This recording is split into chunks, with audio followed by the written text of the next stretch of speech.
بسم اللہ الرحمن الرحیم۔ السلام علیکم ورحمۃ اللہ وبرکاتہ۔ بادشاہ کے محل میں صفائی کرتے جب ایک بھنگی کی نظر ملکہ پہ پڑی تو وہ پہلی نظر میں اس پہ فدا ہو گیا، لیکن اپنی حیثیت اور ملکہ کی حیثیت میں فرق دیکھا تو سر جھکائے وہاں سے چلا گیا، پر دل تھا جو ایک ملاقات کی حسرت میں تڑپتا رہا۔ عشق کی بیماری نے جسمانی بیماری کا روپ لیا اور وہ بستر پہ پڑ گیا۔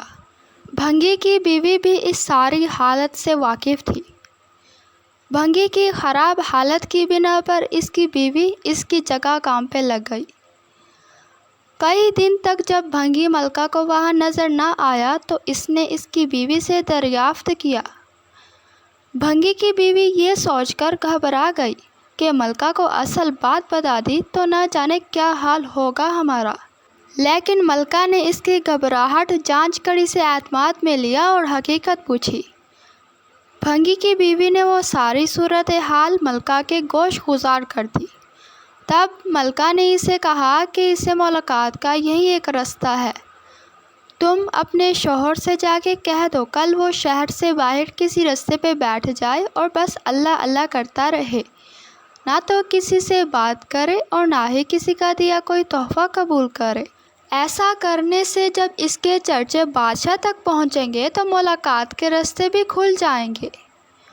ملکہ کا پیغام سنتے ہی بھنگی کی جان میں جان آئی اور وہ گدھاؤں کا بھیس بدل کے ایک راستے پہ جا کے بیٹھ گیا اور اللہ اللہ کا ورد شروع کر دیا۔ آنے جانے والے اس سے متاثر ہوتے اور نذرانے ساتھ لاتے، لیکن وہ نہ سر اٹھا کے کسی کو دیکھتا نہ ہی کسی چیز کو ہاتھ لگاتا۔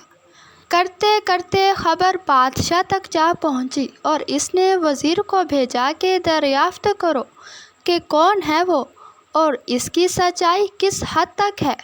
وزیر نے واپس جا کر بادشاہ سے اس کی بہت تعریف کی۔ بادشاہ فیض پانے کی غرض سے خود چل کر اس کے پاس گیا۔ جب ہر طرف اس کے چرچے ہونے لگے تو ملکہ نے بادشاہ سے اس نیک انسان کی زیارت کی خواہش ظاہر کی۔ بادشاہ نے اجازت دی۔ اسی اثنا میں جب بھنگی کو اس بات کا احساس ہوا کہ اب تک وہ دل سے نہیں صرف ایک دنیاوی مقصد کے تحت ہی اللہ پاک کے نام کی تسبیح کر رہا تھا، وہ جھوٹا ہے لیکن پھر بھی اللہ کی رحمت اس پر اس قدر ہے کہ لوگ اس کے سامنے جھک رہے ہیں، کیا بادشاہ اور کیا عام آدمی سبھی اسے عزت دے رہے ہیں۔ یہ کرامات تو صرف زبان سے وہ پاک نام لینے کی ہیں، اگر سچے دل سے اس نام کی تسبیح کی جائے تو اور کتنی رحمتوں کا نزول اس پہ ہوگا۔ جب ملکہ اس کے پاس پہنچی تو اس نے سر اٹھا کے اس کی طرف نہ دیکھا اور وہ روتی ہوئی واپس اپنے محل چلی گئی۔ بے شک اس ذات پاک کا ذکر اپنے آپ میں ایک رحمت ہے۔ ویڈیو اچھی لگی ہو تو لائک کر دیں۔ مزید اسلامی اور سبق آموز ویڈیوز کے لیے ہمارے چینل وال آف اسلام کو سبسکرائب کر کے بیل آئیکن پر آل پریس کر دیں۔ ملتے ہیں نیکسٹ ویڈیو کے ساتھ، تب تک کے لیے اللہ حافظ۔